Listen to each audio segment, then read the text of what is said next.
Assalamualaikum warahmatullahi wabarakatuh. Alhamdulillahi rabbil alamin. Wabihi nasta'inu ala umuri dunya waddin. Wassalatu wassalamu ala sayyidina Muhammad wa ala alihi wa sahbihi ajma'in. Subhanaka la ilma lana illa ma 'allamtana innaka antal alimul hakim. Rabbi shrah lana sudurana wa yassir lana umurana wahlul 'uqdatam min alsinatina yafqahu aqwalana. اللهم فقهنا في الدين وعلمنا تأويل واهدنا إلى صراطك المستقيم. اللهم علمنا ما ينفعنا وانفعنا بما علمتنا. اللهم زدنا ولا تنقصنا برحمتك يا أرحم الراحمين والحمد لله رب العالمين. قال الله سبحانه وتعالى في كتابه العزيز بعد أعوذ بالله من الشيطان الرجيم. إن الذين كفروا سواء عليهم أأنذرتهم أم لم تنذرهم لا يؤمنون ختم الله على قلوبهم وعلى سمعهم وعلى أبصارهم غشاوة ولهم عذاب عظيم صدق الله العظيم. Segala puji bagi Allah Subhanahu wa taala. Di atas limpah dan kurnianya, kita semua masih lagi diberi hirup udara, diberi kita bernafas untuk kita menghirup udara yang bersih, kan? Dan tuan-tuan muslimat yang dirahmati Allah Subhanahu wa taala, sepatutnya pada hari ini adalah masa kepada orang-orang yang muslimin, terutamanya yang lelaki lah. Sepatutnya hari ini kita sama-sama dapat mendengar khutbah dan kita dapat melaksanakan solat Jumaat secara berjemaah, secara beramai-ramai. Namun masalah kebaikan adalah lebih patut dijaga, kan? Dalam keadaan kita sedang menghadapi isu Covid, kan? Situ sekarang ni tidak mengizinkan untuk kita melaksanakan solat Jumaat secara berjemaah, maka kita laksanakanlah solat secara berjemaah di rumah sahaja, ya.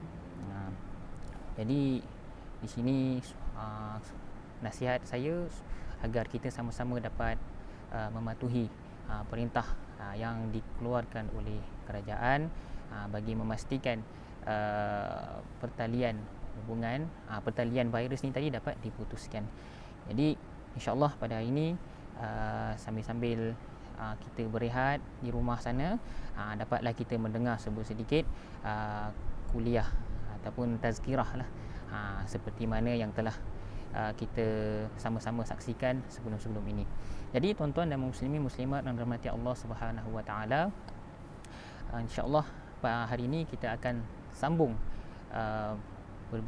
sambung perkongsian, iaitu surah Al-Baqarah, dan mana pada siri yang lepas kita telah sama-sama menghayati maksud daripada surah Al-Baqarah, ya. Jadi hari ini kita akan sambung pada ayat ke-6 dan ke-7, ya. Baik. Firman Allah Subhanahu wa taala yang saya bacakan pada awal-awal tadi, iaitu daripada surah Al-Baqarah ayat ke-6 dan ke-7. Maksudnya iaitu sesungguhnya orang-orang yang tidak mahu beriman, ya, tidak mahu beriman, sama saja atas mereka itu sama ada engkau beri peringatan kepada mereka ataupun tidak, kan, mereka tetap tidak percaya. Ayat ke-7, khatamallahu ala qulubihim, yang bermaksud telah dimeterai, maksudnya hati mereka itu telah ditutup oleh Allah. Okay? Allah Subhanahu wa taala telah menutup hati mereka, pendengaran mereka dan juga penglihatan mereka, ya. Dan bagi mereka adalah azab yang besar. Baik. Tuan-tuan dan puan yang dirahmati Allah Subhanahu wa taala, pada siri yang lepas kita telah membincangkan, telah kita berkongsi tentang sifat-sifat orang-orang yang beriman. Secara ringkasnya disebutkan sini, orang-orang yang beriman ni tadi, menurut daripada penjelasan daripada tafsir yang lepas, yang pertama, kalau kita ambil istifadah, iaitu faedah daripada ayat yang pertama dan kedua, di sini Allah Subhanahu wa taala menyifatkan kitab dia, ya, dengan tiga. tiga perkara penting. Yang pertama, Allah Subhanahu Wa Taala menyebutkan kitab Al-Quran itu adalah kitab yang sempurna, yang mana ia mengandungi kesemua, dia merangkumi maksud-maksud yang mendalam, yang seringkali digalakkan kepada orang yang beriman supaya mendalami makna tersebut, menghayatinya. Dan dia juga merangkumi maqasid, iaitu matlamat hidup di dunia ni, dan juga mengandungi ayat dari sudut hukum hakam, serta dan juga segala pensyariatan, iaitu perintah-perintah untuk melaksanakan hukum-hukum Islam, yang mana ia tidak boleh ditolak. Dan yang kedua, Allah Subhanahu Wa Taala menegaskan bahawasanya Al-Quran itu adalah kitab yang sebenar-benar, daripada yang mana ia datang daripada Allah Subhanahu Wa Taala. Yang ini dapat dilihat oleh mereka yang sentiasa mencuba untuk memahami isi-isi Al-Quranul Karim. Baik. Dan yang ketiga, Al-Quran ni jugalah dijadikan sebagai sumber petunjuk dan juga pedoman kepada orang-orang yang beriman lagi yang bertakwa, iaitu orang-orang yang takutkan azab Allah, kan, dengan dia mematuhi segala perintah dan juga larangan, dan mereka akan mengambil manfaat, mereka akan mengambil manfaat daripada setiap ayat-ayat yang Allah Taala sebutkan melalui kalamnya, iaitu Al-Quranul Karim. Dan seterusnya pada ayat yang ketiga, Allah Subhanahu Wa Taala menerangkan bagaimana sifat-sifat orang yang muttaqin dan yang mengambil manfaat dengan Al-Quran ini. Mereka adalah orang-orang yang beriman, orang-orang yang percaya dan juga yakin dengan perkara-perkara ghaib. Perkara-perkara ghaib iaitu seperti Allahumma salli ala sayyidina Muhammad disebutkan ke sini, yang seperti mana yang dikhabarkan dalam Al-Quran Al-Karim tentang hari kebangkitan, iaitu di hari kiamat nanti, yang mana terkandung di dalamnya, iaitu kebangkitan manusia daripada kubur, dan juga manusia semua akan kumpulkan di mahsyar untuk dihisab, dan di sana berlakunya hitungan amal dan juga keadilan di antara makhluk, dan seterusnya manusia akan melalui satu perjalanan, iaitu di titian sirat. Itu adalah jalan yang terakhir, itu adalah tempat yang terakhir untuk menentukan manusia itu sama ada jatuh ke dalam neraka ataupun mereka masuk ke syurga Allah Subhanahu Wa Taala. Dan perkara ini juga Allah Subhanahu Wa Taala khususkan kepada orang-orang yang beriman, yang mana mereka ni tadi menggunakan akal mereka untuk berfikir, sambil itu dibantu oleh wahyu Allah Taala, dibantu oleh dalil-dalil nakli. Mereka bukan sahaja menggunakan akal, tetapi bahkan mereka menggunakan dalil-dalil nakli, iaitu daripada Al-Quran dan Sunnah, untuk memandu akal mereka. Dan orang-orang yang percaya dengan perkara-perkara yang gaib ini tadi, mereka tidak semata-mata percaya sahaja. Bila mereka dah tanamkan keyakinan mereka kepada Allah Ta'ala, dan mereka yakin satu masa nanti mereka akan dibangkitkan, lalu mereka pun melaksanakan amal gitu, melaksanakan amalan-amalan soleh untuk dijadikan bekalan untuk ketika mana mereka sampai di akhirat nanti. Iaitu antara amalan yang disebutkan di sini adalah melaksanakan solat, iaitu melaksanakan solat dengan menyempurnakan segala syarat-syaratnya, rukun-rukunnya, adab-adab, dan mereka khusyuk dalam solatnya. Dan di dalam ayat yang lain Allah Subhanahu Wa Taala menyebutkan qad aflahal mu'minun, telah berjayalah orang-orang yang ataupun telah beroleh kejayaan lah orang-orang yang beriman itu. Apa dia? Allazina hum fi salatihim khushu'un, yang mana mereka di dalam solat mereka laksanakan dengan khusyuk. Kemudian seterusnya solat ni pula disebutkan ke sini adalah solat ini, dia punya hikmah dia adalah membentuk jati diri seseorang, kerana dia menjaga hubungan dia dengan Allah Ta'ala. Dan diiringi pula dalam ayat ni wa yuqimunas shalah wa yu'tunaz wa mimma razaqnahum yunfiqun. Dan di antara nikmat yang Allah Taala beri kepada mereka, apa kelebihan yang mereka dapat, iaitu mereka kongsikan. Dah benda perkara ni telah telah kita sama-sama kongsikan pada minggu lepas. Okey, baik. Jadi hikmah di sebalik kita bersedekah ataupun zakat ni tadi adalah membina hubungan sesama masyarakat. Ya. Baik. Kemudian dan di ayat yang keempat, iaitu walladzina yu'minuna bima unzila ilaika wama unzila min qablik, iaitu orang-orang yang beriman dengan apa yang telah diturunkan kepada engkau wahai Muhammad, kan, iaitu berupa Al-Quranul Karim, wahyu daripada Allah Ta'ala. Bila mana mereka mendengar, mereka yakin dengan sepenuhnya dan kemudian mereka taat serta mereka laksanakan. Mereka dengar dan patuh. Ya. Bukan itu sahaja, malah mereka juga membenarkan wama unzila min qabl, dan juga wahyu ataupun apa yang diturunkan kepada orang sebelum kau, yang sebelum kau, iaitu rasul-rasul sebelum kau. Mereka beriman juga. Di dalam hukum dalam pelajaran tauhid belum ni, dia menyebutkan bahawa kalau dalam ilmu tauhid kita diwajibkan mengetahui nama-nama nabi, kan? Dan disebutkan juga seandainya kalau tak mampu nak menghafal, tapi jika disebutkan cerita berkaitan dengan contohnya Nabi Ibrahim alaihissalam, walaupun dia tak tahu tapi dah diberitahu, hendaklah dia yakin, hendak dia beriman dengan kerasulan Nabi Ibrahim alaihi salatu wassalam. Baik. Jadi ayat ini nak menunjukkan bahawasanya orang yang beriman, mereka tidak akan membeza-bezakan di antara para nabi, dan mereka akan beriman dengan mengatakan bahawa kesemua itu adalah Nabi Allah Ta'ala, Nabi Allah Subhanahu Wa Ta'ala, dan juga Rasul-Rasulnya. Dan mereka meyakin bahawasanya tugas para Rasul semua itu adalah untuk mencapai satu matlamat, iaitu mengesahkan Allah Subhanahu Wa Ta'ala, dan seterusnya sesama manusia mereka menjaga muamalah yang baik. Baik. Kemudian ada satu perkara yang saya terlupa, firman Allah Ta'ala wa bil akhirati hum yuqinun, dan dengan hari akhirat mereka yakin. Dan mereka ni tadi orang yang beriman ni yakin bila mereka membaca tentang ayat-ayat yang menunjukkan tentang azab dan juga nikmat dalam syurga, dan juga mereka menceritakan tentang satu masa nanti mereka akan dihitung amalan mereka akan dibangkitkan selepas mereka mati. Mereka yakin, mereka yakin dengan keyakinan yang 100%, keyakinan yang pasti, kan. Di samping itu, bila mereka dapat tahu, mereka yakin satu masa mereka akan mati dan akan dibangkitkan untuk timbang semula amalan dia, maka mereka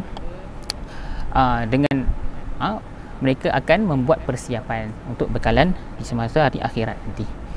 Dan kemudian ayat yang terakhir, ayat yang kelima, ulaika ala hudam mir rabbihim. Jadi pada orang-orang yang beriman, orang-orang yang bertakwa ni tadi, kan, yang mempunyai sifat-sifat orang yang beriman ni, maka apabila mereka mengambil manfaat daripada Al-Quranul Karim, maka Allah Subhanahu Wa Ta'ala menyifatkan yang bahawasanya mereka ini adalah orang-orang yang berjaya. Mereka ini adalah orang-orang yang mendapat petunjuk.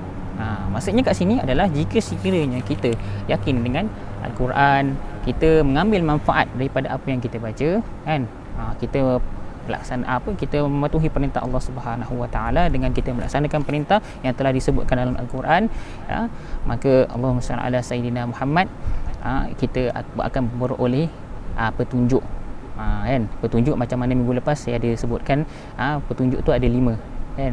Petunjuk yang terakhir, petunjuk yang dimaksudkan adalah hidayah ma'unah wa taufiq, iaitu hidayah berbentuk bantuan dan juga taufik.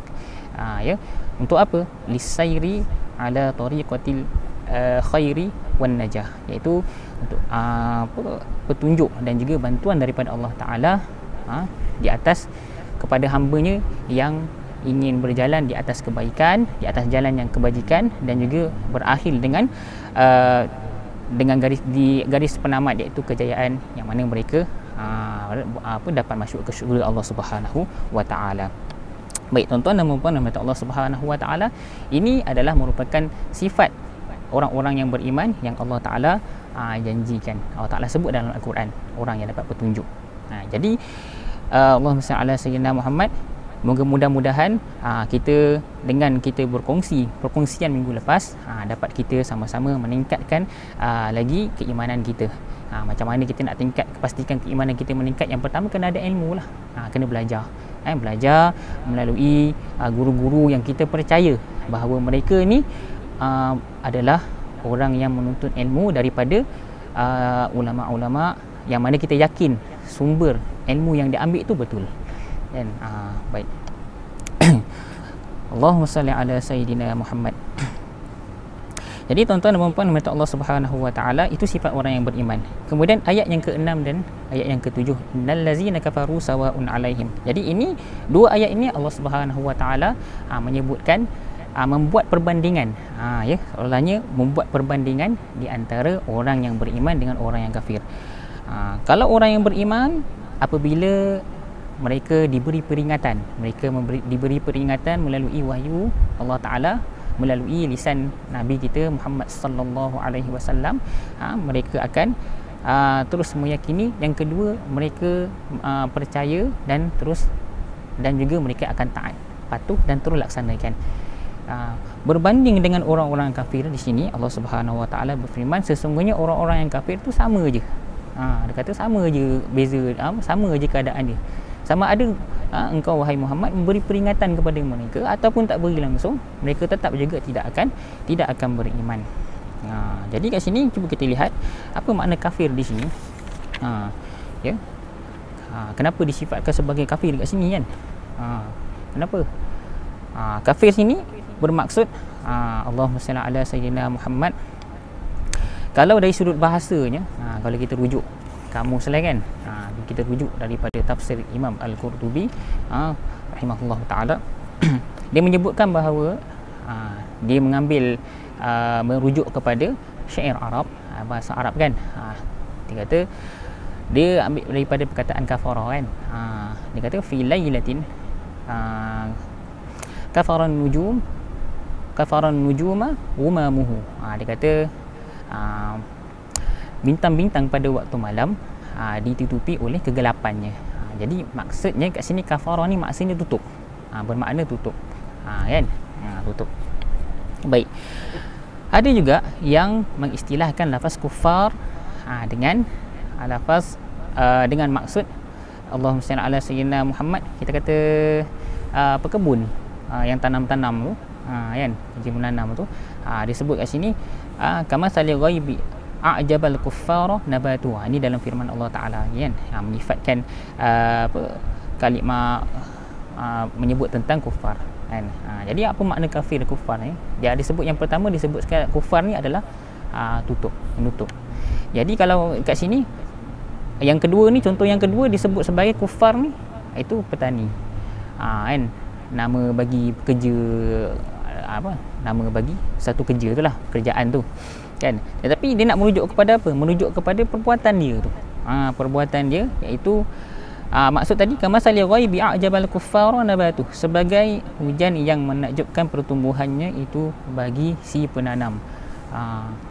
Jadi ini maksud dia yang terlalu mendalam makna ni kan. Jadi kalau kita perhatikan kalau petani ni dia ada memiliki sebuah ladang kan. Ladang ni mengikut kepada kepakaran petani tu kan. Kalau dia nak pastikan tanah dia tu tadi subur dan dia mudah untuk mendapatkan hasil daripada tanamannya, mereka ada skill dia, kan. Itu skill macam mana tu, dia kena tanya petani tu. Siapa yang rajin berkebun, dia tahulah maksudnya kan. Tetapi dia pun ada juga kemahiran dia macam mana dia nak bagi buah-buah tumbuhan tu tadi tidak tumbuh dengan subur kan. Jadi kalau dia tak nak bagi dia punya tanah tu jadi subur, dia adalah cara dia, itu dia Allahumma salli ala sayyidina Muhammad, dia timbun dia tanah tu tadi kan, daripada tanah tu dibuat dengan baik, Allahumma salli ala sayyidina Muhammad, disusun tu dengan cantik, lalu dia tak nak bagi, kalau seandainya dia tak nak bagi tanah dia tu tadi tumbuhan yang baik, maka dia akan adalah cara dia buatnya. Jadi dia merujuk kepada kalimah kufar petani itu adalah dia punya perbuatan dia, iaitu kita kata menghakis. Allahumma salli ala sayyidina Muhammad. Jadi kat sini Allahumma salli ala sayyidina Muhammad, kalau ikut dari sudut bahasa makna je umum, tuan-tuan dan puan-puan rahmat Allah Subhanahu wa taala. Kalau ikut kepada makna dari sudut bahasa umum, tetapi bagaimana yang dikehendaki kat sini? Dikehendaki kat sini adalah Allah Subhanahu wa taala menyebutkan kalimah kufar di sini, yang dimaksudkan dalam kitab tafsir ini adalah menutup sesuatu, menyembunyikan sesuatu dan menutupnya. Ya. Baik. Allahumma salli ala sayyidina Muhammad, iaitu dimaksudkan kat sini adalah orang ni tadi dia menahan diri dia dan dia kemudian dia tidak langsung menerima ajaran Nabi Muhammad sallallahu alaihi wasallam. Itu ayat yang pertama. Jadi bila kita lihat ayat ini seterusnya menafikan membuat pembandingan di antara orang kafir dan juga orang Islam. Kalau orang kafir ni tadi apabila dia mendengar bila dia mendengar peringatan ataupun sama ada dia diberi peringatan ataupun tidak, mereka tetap juga tidak akan beriman. Maknanya dia tolak mentah-mentah. Dia tolak dia ajaran Nabi Muhammad sallallahu alaihi wasallam secara mentah-mentah. Ini berlawanan dengan sifat orang yang beriman, kan? Jadi kat sini Allah Taala terang 2 ayat sahaja. Cukup saja 2 ayat. Kenapa? Kalau sekiranya kita perhatikan macam orang yang beriman. Orang yang beriman bila mereka mendengar peringatan, mereka akan patuh. Dengar dengan baik, kemudian patuh, kemudian ikut. Manakala orang yang kafir, awal-awal lagi bila mana mereka tolak, maka faedah daripada pendengaran tadi tu tak dapat langsung, maka mereka tak akan buat. Bila kata mereka langsung tak dengar, maka mereka tak akan patuh dan mereka akan terus menentangnya. Jadi sebab apa mereka jadi begini, kan? Sebab apa kehidupan mereka mereka sentiasa nak menentang Nabi sallallahu alaihi wasallam. Mereka langsung tak boleh terima, kan? Ya. Disebutkan bahawasanya mereka jadi macam tu adalah kerana yang pertama mereka sendiri ingin menentang, kan? Sifat mereka itu tadi juhud, dikata mereka ingin menentang ajaran Nabi sallallahu alaihi wasallam. Sebab dia apa? Yang pertama nak menentang kerana mereka anggap bahawasanya Nabi sallallahu alaihi wasallam mengganggu kedudukan mereka. Ini berlaku kepada kaum Quraisy. Ya, kaum Quraisy. Kaum Quraisy yang tidak kita kata yang tidak beriman lah, ada juga yang beriman pada Nabi Muhammad sallallahu alaihi wasallam. Kerana mereka menganggap bahawa Nabi sallallahu alaihi wasallam telah mengganggu kedudukan mereka dan telah mengganggu adat istiadat mereka. Dan terdapat dalam jiwa mereka ni ego. Mereka tak mahu mengikut Nabi Muhammad sallallahu alaihi wasallam. Yang kedua, ada di kalangan mereka juga yang memang daripada dulu lagi memang sifat mereka ni keras, ingkar, melawan kerja. Kerja nak lawan aja. Langsung tak boleh terima nasihat. Dan juga mereka juga sering kali mengemukakan alasan-alasan yang tidak bernas. Mereka ni adalah kaum Yahudi. Yahudi yang mana mereka ni kalau kita baca sejarah mereka penuh dengan kisah-kisah mereka yang kaum kita kata bahasa mudah banyak songel. Dan juga pada akhirnya mereka ni dilaknat oleh Allah Taala, kan? Allah Taala bagi mereka Allahumma salli ala sayyidina Muhammad. Allah Taala hukum mereka dengan mereka tidak ada negara selama mereka sesat di padang pasir selama 40 tahun. Dan sekarang ni kalau ikutkan mereka tidak ada negara langsung, tetapi oleh kerana mereka telah bersepakat dengan kuasa-kuasa besar, maka mereka memperolehi tempat di bumi Palestin sana. Baik, kemudian yang seterusnya ada di kalangan mereka juga yang buat-buat macam buat-buat taat tapi dalam hati tidak, kan? Itu golongan munafik. InsyaAllah lepas ni kita akan cuba perbincangkan, insyaAllah. Kita cuma berbincangkan melalui kalam-kalam ulama lah, kan? Ilmu saya tak ada. Yang saya dapat nakalkan kat sini adalah daripada kitab-kitab ulama sendiri. Baik. Allahumma salli ala sayyidina Muhammad. Di antara lain, Yahudi ni tadi terdapat juga dalam hatinya iri hati, sifat iri hati dan dengki. Kerana apa? Kerana mereka mereka sangat menginginkan bahawasanya kalau boleh biarlah Nabi akhir zaman itu lahir daripada negara daripada bangsa mereka sendiri. Tetapi sebaliknya nabi-nabi itu Allah Subhanahu Wa Taala punya perancangan lebih baik lagi. Allah Subhanahu Wa Taala melantik rasul daripada kalangan bangsa Arab. Itu adalah ketetapan, itu adalah pilihan Allah Subhanahu Wa Taala sendiri. Baik. Oleh disebabkan jiwa mereka yang tidak mahukan oleh sebab kerana mereka sendiri yang tidak mahu untuk menerima ajaran daripada Allah Taala melalui lisan Nabi sallallahu alaihi wasallam, maka Allah Subhanahu wa taala berfirman dalam ayat yang seterusnya, khatamallahu ala qulubihim wa ala sam'ihim. Lalu Allah Subhanahu wa taala menutup hati mereka itu tadi. Kita kata dalam istilah ni kalau kita baca seolah-olah macam dia kata cop, diletakkan cop dengan tutup, ataupun istilah senang welding terus hati mereka, biarkan hati dia macam tu sahaja. Allah Subhanahu Wa Taala menutup pintu hati mereka, kan, pintu hati mereka supaya mereka tidak dapat memahami, supaya mereka tidak dapat memahami Memahami apa tu tuan-tuan? Iaitu apabila dibacakan ayat Quran di hadapan mereka, mereka langsung tidak dapat memahami kerana sifat mereka sendiri, bukan kerana Allah Ta'ala jadikan mereka seperti itu, tapi mereka sendiri yang memilih untuk menentang ajaran Allah, ajaran Nabi Muhammad sallallahu alaihi wasallam. Dan juga menutup juga pendengaran mereka. Disebut kat sini, ditutup pendengaran mereka supaya mereka ni tadi tidak dapat menghayatinya. Sebab itulah kalau mereka dibacakan Al-Quran, mereka tidak memahaminya, dan mereka mendengar Al-Quran tetapi mereka tidak dapat nak menghayatinya, memahami maksud daripadanya. Okey, kemudian Allahumma salli ala sayyidina Muhammad, dan juga wa ala absarihim ghishawah, dan juga Allah Taala tutup pada penglihatan mereka. Penglihatan mereka iaitu termasuk jugalah pintu hati mereka sini, penglihatan mata dan juga mata hati mereka, kan, dapat absarihim ghishawah. Dan Allah Subhanahu wa taala meneruskan lagi kepada mereka ni tadi, Allah Taala janjikan kepada mereka-mereka yang tidak mahu menerima ajaran Nabi SAW ini, Allah Taala janjikan mereka dengan balasan azab yang pedih. Walahum azabun azim, azab yang pedih. Lafaz azim kat sini tuan-tuan rahmati Allah Subhanahu wa taala, kalau disandar kepada Allah Taala lain makna dia, kan. Kalau disandarkan kepada lain daripada Allah Taala pun berbeza makna dia kat situ, kan. Jadi kita tengok lafaz azabun azim. Azim kat sini maksud dia alim, pedih, kan. Asyaddul alim, asyaddul ilam kata situ, syadidul ilam, sangat pedih. Kemudian sifat dia tawiluz zaman, dan azab tu sendiri sangat pedih, kemudian berterusan sampai bila-bila. Yang ini akan diterima di dalam neraka Allah Subhanahu wa taala. Tuan-tuan dan puan-puan sidang pendengar yang dirahmati Allah Subhanahu wa taala, jadi apakah sebab nuzul? Jadi kita lihat sedikit berkaitan dengan sebab nuzul ayat ni. Okay.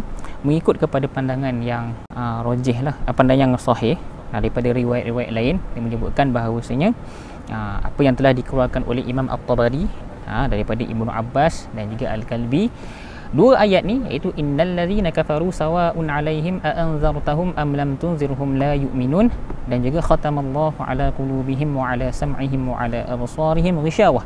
Kedua-dua ayat ini diturunkan dia merujuk kepada para ketua-ketua orang Yahudi, ketua orang Yahudi di kalangan mereka yang bernama Huyai bin Akhtab dan Ka'ab bin Ashraf.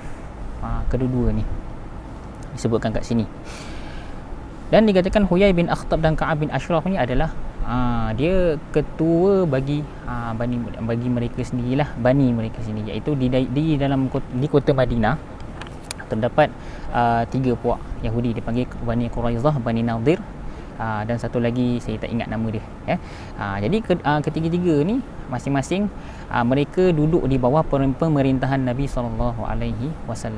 Dan Huyai bin Akhtab, Ka'ab bin Ashraf ni tadi adalah dua orang Yahudi yang sangat kuat menentang Nabi SAW. Disebutkan dalam satu kisah ketika mana mereka berada di bawah pemerintahan yang di Madinah, pemerintahan Islam, Nabi SAW menjadi ketua mereka, kan. Allahumma salli ala sayyidina Muhammad. Salah seorang daripada mereka ni tadi sering kali menentang Nabi SAW secara terang-terangan. Dari sudut menentang satu hal, kemudian mereka rajin mengutuk Nabi SAW. Tuan-tuan dan puan-puan rahmati Allah Subhanahu wa taala, kalau zaman dahulu, kan, orang-orang Yahudi dia mengutuk Nabi SAW. Nabi SAW adalah rujukan umat, kan, rujukan umat. Jadi zaman dulu Nabi SAW seringkali dikutuk oleh musuhnya dengan kata-kata yang nista lah, kan. Mereka ni tadi sampai memasukkan dalam syurga mereka. Dalam kalau kita sekarang ni ada apa, dalam persembahan pidato ke ataupun dalam persembahan nyanyian, kita nak persembah kat orang, kita tak suka seseorang tu, kita pun buat lagu, dalam lagu tu kali kita kutuk dia.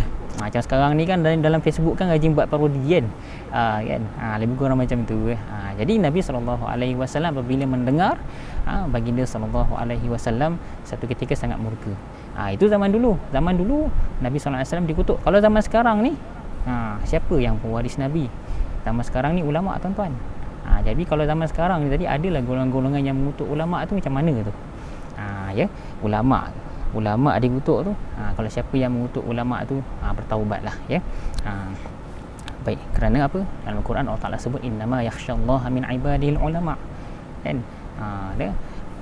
Ulama ni tadi adalah orang yang sangat takutkan Allah Taala. Ya, hanya saja orang yang takut kepada Allah Subhanahu Wa Taala adalah dari kalangan orang-orang yang berilmu. Ya, baik. Jadi semasa mereka berada, orang Yahudi tadi berada di bawah pemerintahan pemerintahan Islam di Madinah, di kota Madinah, satu ketika Nabi SAW ingin pergi mengutip cukai, di satu perkumpulan Yahudi lah, kan? Ketika mana sebelum daripada itu, orang Yahudi ni tadi mereka sudah berpakat untuk apa? Untuk membunuh Nabi SAW. Bukan saja menentang, malah membunuh. Dan kenapa disebutkan pada awal-awal tadi yang mereka ni tadi dalam hati mereka terdapat penyakit, iaitu hasad dengki. Dia kena hati penyakit hasad dengki ni. Penyakit hasad dengki ni boleh membawa kepada mati, kan? Bila mereka dah ada rasa iri hati, dendam, dan juga Allahumma salli ala sayyidina Muhammad, dengki dengan Nabi SAW, maka sampai satu tahap mereka membunuh pun tak ada masalah. Itu tadi mereka telah berpakat dengan penduduk kota mereka untuk membunuh Nabi SAW. Dengan cara apa? Dengan cara mereka melemparkan menjatuhkan batu ke arah Nabi SAW dan sahabat ketika mereka melalui satu lorong daripada lorong-lorong rumah orang-orang Yahudi ketika itu. Tapi Allah Subhanahu Wa Taala sangat kasihkan kekasihnya Muhammad sallallahu alaihi wasallam, lalu dia menghantar Jibril untuk memberitahu tentang rancangan musuh yang sebenarnya untuk menghapuskan mereka. Dan pada akhirnya Nabi SAW dapat tahu, kemudian baginda pulang semula ke Madinah dan mereka membatalkan perjanjian bersama dengan Allahumma salli ala sayyidina Muhammad, orang-orang Yahudi. Malah Rasulullah pada akhirnya orang-orang Yahudi itu tadi telah dihalau daripada kota Madinah.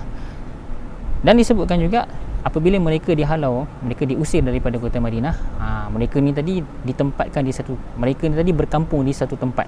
Di satu tempat ni tadi bukan setakat itu saja pemusuhan mereka dengan baginda sallallahu alaihi wasallam. Bila dah dihalau, pemusuhan mereka ni tadi masih semakin kuat. Lalu mereka berkomplot pula dengan orang kaum musyrikin Quraisy untuk memerangi Nabi sallallahu alaihi wasallam. Matlamat mereka adalah apa? Supaya Nabi Muhammad sallallahu alaihi wasallam dapat disingkirkan daripada Madinah. Mereka cuba untuk masuk, mereka bergabung dengan Abu Sufyan, mereka bergabung dengan kaum musyrikin yang lain, tetapi yang pada akhirnya gagal juga. Mereka digagalkan, rancangan mereka tadi digagalkan dengan daripada Allah Taala sendiri. Yang mana kita lihat yang peperangan Ahzab, kan, yang mana orang-orang musyrikin mereka tadi dikalahkan dengan mudahnya oleh Allah Subhanahu Wa Taala, dengan Allah Taala menghantar ribut Taufan. Baik. Dan di antara kedua-dua mereka ni tadi mereka tidak sudah nak menghukum Nabi sallallahu alaihi wasallam, memusuhi Nabi sallallahu alaihi wasallam. Di antara salah seorang ni tadi, Ka'ab bin Ashraf ni tadi, dia ni tadi suka sangat menghukum menghina Nabi sallallahu alaihi wasallam. Lalu Nabi sallallahu alaihi wasallam bila tidak tahan dengan perangainya, maka Nabi sallallahu alaihi wasallam minta para sahabat supaya menawarkan kepada para sahabat siapa yang sanggup membunuh Ka'ab bin Ashraf ini tadi.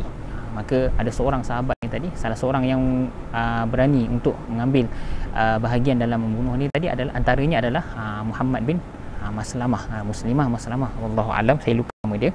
Dan antaranya Muhammad, sahabat Nabi SAW. Beliau telah merancang untuk menjayakan perancangan membunuh, pembunuhan ke atas Ka'ab bin Ashraf, dan pada akhirnya beliau berjaya membunuhnya. Baik.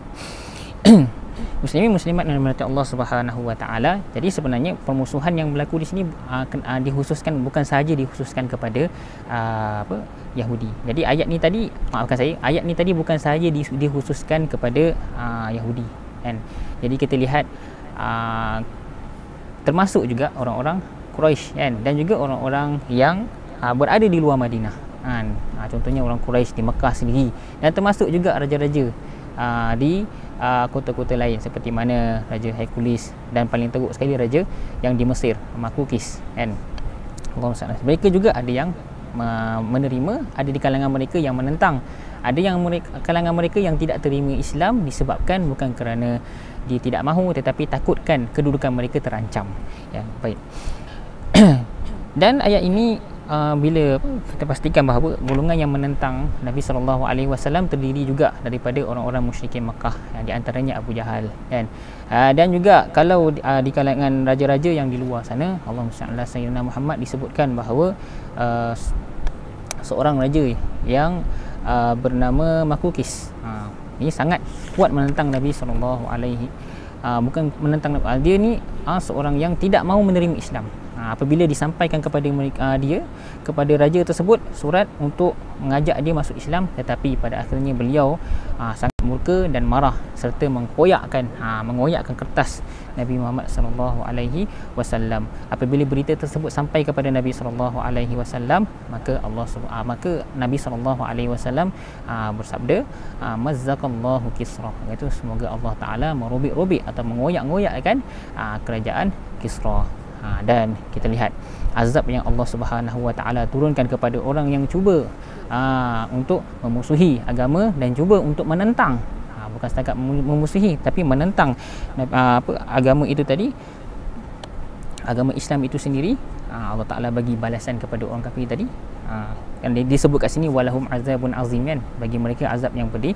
Disebutkan azab yang pedih ni tadi dua keadaan dia, di dunia dan di akhirat. Di dunia Allah Taala tunjukkan, contoh macam Raja Kisra, kan, Kisra di Parsi. Di Parsi tadi Allah Taala tunjukkan dengan bahawasanya sebelum mereka nak jatuh tu, sebelum negara mereka Parsi itu dikuasai oleh pada zaman Sayyidina Umar Al-Khattab radhiyallahu anhu di bawah pimpinan Sa'ad bin Abi Waqqas, kerajaan mereka menjadi goyah disebabkan apa? Disebabkan perebutan kuasa yang berlaku dalam kalangan mereka. Perebutan kuasa yang berlaku daripada kalangan mereka, iaitu keluarga mereka sendiri. Yang mana kat sini disebutkan bahawa raja itu bernama dia Abruis. Beliau telah mati dibunuh oleh anaknya sendiri. Disebabkan apa? Disebabkan kuasa. Disebabkan kuasa, beliau nakkan kuasa, maka oleh sebab daripada peristiwa pembunuhan beliau, iaitu raja itu tadi, maka berlakulah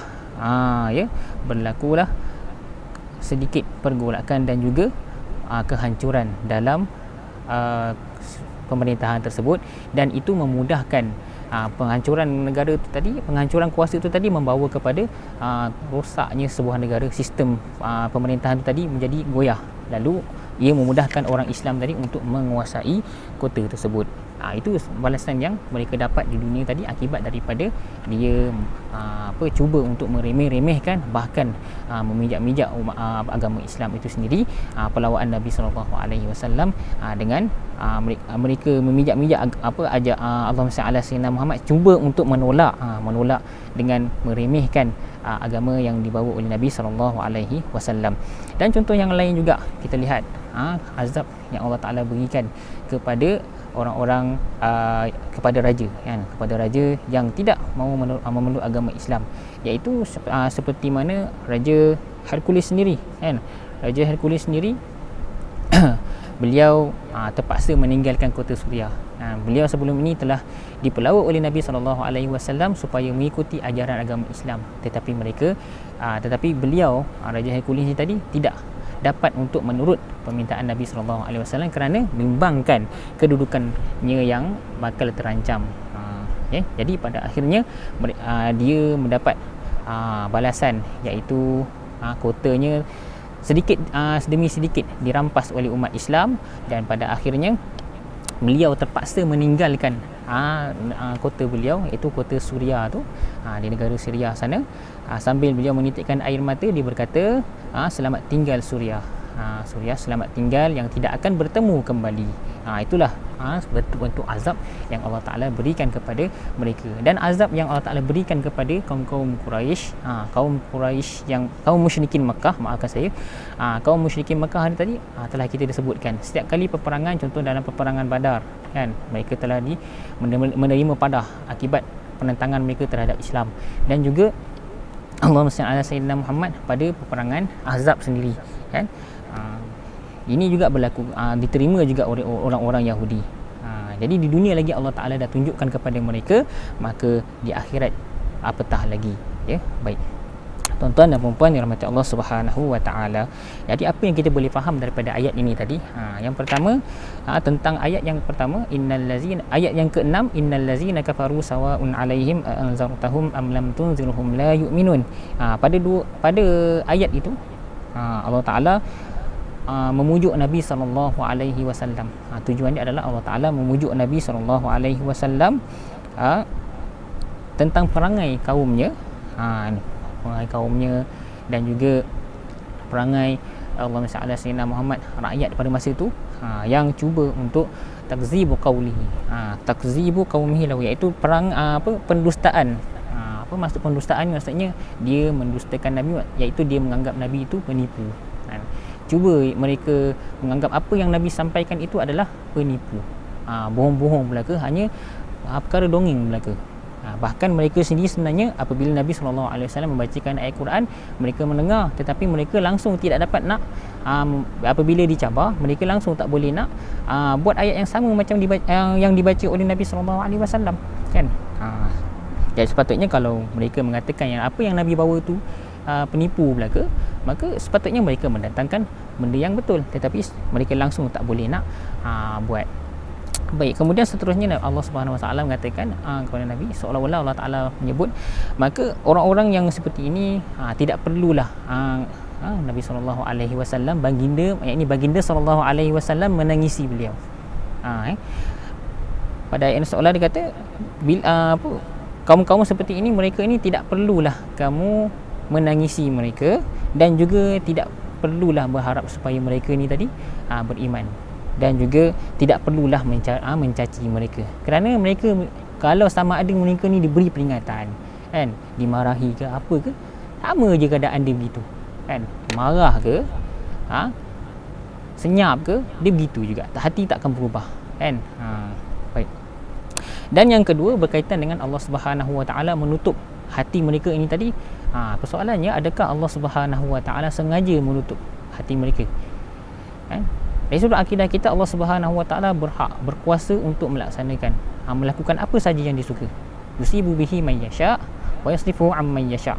Contohnya kalau kita dengar doa, kan, doa tentang Covid ni, Allahumma inna hadzal marad jundum min junudik. Ya Allah, sesungguhnya penyakit itu adalah tentera daripada tentera-tentera Engkau. Yusibu bihi man yasha, Engkau berkehendak untuk mengenakan kepada siapa saja yang kau suka, dan juga Engkau berhak juga untuk memalingkan ataupun melepaskan, menyembuhkan kepada siapa saja yang kau inginkan. Itu sifat Allah Ta'ala. Tetapi adakah pada ayat ini Allah Subhanahu Wa Ta'ala sengaja beri macam tu dekat mereka? Tidak, tuan-tuan dan puan-puan. Allah Subhanahu Wa Ta'ala, hati mereka tertutup adalah disebabkan mereka sendiri, kan? Ayat yang lain kalau kita boleh ambil istifadah, Allah Ta'ala sebut innallaha la yughayyiru ma biqaumin hatta yughayyiru ma bi anfusihim. Sesungguhnya Allah Subhanahu Wa Ta'ala tidak akan mengubah nasib sesuatu kaum kecuali mereka mengubah diri mereka sendiri. Jadi terbuktilah bahawa yang ini hati mereka tertutup adalah disebabkan mereka sendiri, bukan disebabkan Allah Subhanahu Wa Ta'ala mahukan. Tetapi bila mana Allah Subhanahu Wa Ta'ala berkehendak untuk menyekat seseorang itu daripada menerima nikmat Allah Ta'ala dan menjadikan seseorang itu, menentukan hidup seseorang itu begitu, contoh macam ni, bila Allah Ta'ala dah tutup hati mereka, tak ada siapa yang boleh buka, kan? Contoh Allah Subhanahu Wa Ta'ala kalau meletakkan kita dalam keadaan sebegini, dalam keadaan mudarat sebegini, maka tiada siapa boleh halang. Sebab tu dalam doa kita ada sebut Allahumma la mani'a lima a'taita. Ya Allah, la mani'a, tiada yang dapat menghalang, lima a'taita, bagi apa yang telah Engkau berikan, kan? Wala mu'tiya lima mana'ta, dan tidak ada siapa yang dapat memberi bagi apa yang telah Engkau halang. Jadi kat sini kita fahami bahawasanya mereka ni tadi, mereka jadi seperti itu adalah disebabkan mereka sendiri, maka Allah Subhanahu Wa Ta'ala tutup hati mereka, dan juga pintu hati mereka, pendengaran mereka, penglihatan mereka, semua adalah disebabkan mereka sendiri yang mahukan seperti itu. Jadi bila dah jadi macam tu, sampai kesudah mereka tidak dapat hidayah, dan tempat mereka adalah di dalam neraka Allah Subhanahu Wa Ta'ala. Tuan-tuan dan puan-puan rahmat Allah Subhanahu wa taala. Jadi ayat ini, dua ayat ini, dia kalau kita baca dari sudut kisah, menceritakan tentang kisah yang berlalu selama 1400 tahun dah. Dah berlalu dah kisah tu. Kisah tu dah berlalu pergi. 1400 tahun berlalu pergi. Jadi untuk apa kita baca semuanya ni, tuan-tuan dan puan-puan rahmat Allah Subhanahu wa taala, untuk kita jadikan pedoman. Jadikan pedoman dan juga panduan dalam hidup kita, supaya kita tak terjebak dengan sifat-sifat yang terdapat pada orang-orang kafir ini, iaitu orang yang menentang ajaran Nabi Muhammad sallallahu alaihi wasallam, menentang, kemudian Allah Taala cuba mula-mula tidak mahu mendengar dan juga menentang ajaran Nabi sallallahu alaihi wasallam. Baik. Jadi oleh kerana kita orang beriman ni tadi, sifat orang yang beriman adalah sami'na wa ata'na, taat dan juga patuh pada perintah Allah dan juga Rasul. Maka dalam ayat yang lain Allah Ta'ala sebut ya ayyuhallazina amanu ati'ullaha wa ati'ur rasul, yang sebutnya wa ulil amri minkum, kan. Kita perlu taat jugalah pada pemerintah kita, selagi mana dia tidak menyuruh kita kepada kejahatan. Jadi sesuai dengan ayat ni juga, orang-orang yang beriman ni tadi, orang yang beriman ni selain daripada taat kepada Allah, taat kepada Rasul, taat juga kepada pemerintah. Jadi untuk dalam situasi kita ni, tuan-tuan dan puan-puan mata Allah Subhanahu wa taala, pemerintah kita menyuruh kita supaya duduk di rumah, kan. Duduk di rumah sebab apa? Saya saja ke? Tidak. Tidak, tetapi ada sebab-sebab tertentu, kan, iaitu contohnya untuk menjaga kita daripada terkena wabak penyakit, maka kita sami'na wa ata'na, taat, dengar dan taat. Jangan melawan, kan. Melawan, maka kita sendiri telah kalau saya kata, minta maaf, saya kata kalau kita sendiri melanggar arahan daripada Allah Ta'ala, salah ke tidak, tuan-tuan? Kita dalam keadaan ditimpa penyakit ni, kan, penyakit yang berbahaya, situasi yang kita rasa kita tak pernah alami benda ni. Kalau macam saya lah, umur pun baru 30 tahun, mungkin saya boleh kata saya tak pernah alami benda macam ni, walaupun sebelum ni terdapat banyak virus yang kita hadapi. Tetapi sekarang ni tadi, dia punya bahayanya sampai Allah Ta'ala Sayyidina Muhammad, sampai kita pun terpaksa dikurung dalam rumah. Tu kurung pun bukannya kurung tahap tak boleh nak keluar langsung, bukan sampai tahap darurat, tetapi boleh keluar, kan, boleh keluar, tapi jangan ramai-ramai lah, kan. Tidak dalam kuantiti yang ramai. Jadi saya kata kat sini, penyakit ni tadi kalau kita sengaja, kita saja cari penyakit, maka kita dah langgar perintah Allah Ta'ala. Sebab Allah Ta'ala firman Al-Quran, la tulqu bi aidikum ila tahlukah, jangan kamu sengaja campakkan diri kamu ke lembah kebinasaan, kan. Jadi pemimpin mengarahkan kita supaya kita berada di rumah, elakkan daripada kita terjebak dengan penyakit, kan. Kalau ada yang langgar, dan kalau nak keluar ada sebab, tiada masalah. Tetapi kalau saja keluar, kan, niat pula nak lawan pemerintah pula, Allah Ta'ala Sayyidina Muhammad, saya bimbang, kita bimbang bahawasanya kita telah melanggar perintah Nabi SAW dan juga perintah Allah Ta'ala, minta maaf kalau saya tersilap dalam kalangan ini, tapi itu sekadar pandangan saya. Dia harap kita semua dapat mengambil istifadah daripada hari ini. Baik, semoga apa yang perkongsian pada hari ini dapat kita ambil dan juga kita jadikan pedoman untuk saya dan juga tuan-tuan dan Allah Subhanahu Wa Taala. Saya mohon maaf atas salah silap dan salah silap dalam bicara, dan sekiranya ada perkataan yang tidak baik yang keluar daripada mulut saya, jadikanlah dia sempadan, yang mana baik ambillah, jadikan dia sebagai panduan kita. InsyaAllah pada akan datang kita akan sambung berkaitan dengan sifat-sifat orang munafik, bukan untuk sesiapa tetapi untuk kita jadikan sebagai panduan. Jadi insya-Allah kita bertemu pada lain siri insya-Allah. Wallahu taala alam. Aku qauli hadza, astaghfirullahal azim li wa lakum. Assalamualaikum warahmatullahi wabarakatuh.